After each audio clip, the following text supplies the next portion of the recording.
Burton, a final year costume design and construction student at Nottingham Trent University, and this is my interpretation of Miss Havisham from Great Expectations. I chose Miss Havisham because she's such a visually and psychologically rich character to explore through costume. Her relationship with time, grief, and self-destruction creates huge potential for storytelling through garment construction and breakdown. I was particularly drawn to the idea of costume acting as a physical extension of emotional decay.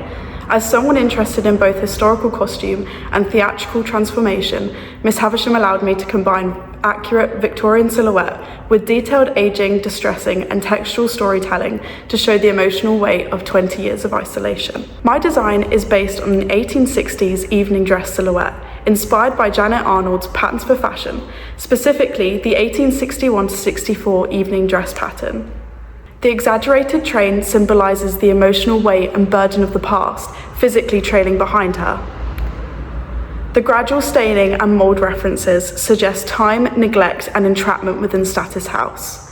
Candle wax strips acted as a reminder of the frozen wedding day and the passage of time standing still. Organic textures such as moss and lichen were added to suggest nature slowly reclaiming the dress, reinforcing the idea that Miss Havisham has become inseparable from the decaying environment around her. One of the biggest technical challenges was adapting the historical pattern to fit my performer while maintaining the period silhouette. The corset required adjustments after fitting, and the Bertha collar went through several alterations to achieve the correct shape and balance.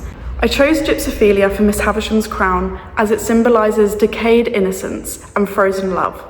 Baby's breath is also poisonous, and I wanted to take a traditional bridal flower and turn it into a subtle weapon. This represents a visual deterrent that warns men away and reflects how her femininity has become defensive rather than inviting. Through silhouette, texture, restriction and decay, I wanted this interpretation of Miss Havisham to show not only who she was, but what 20 years of grief and isolation has done to her, and for the costume to be an extension of the character.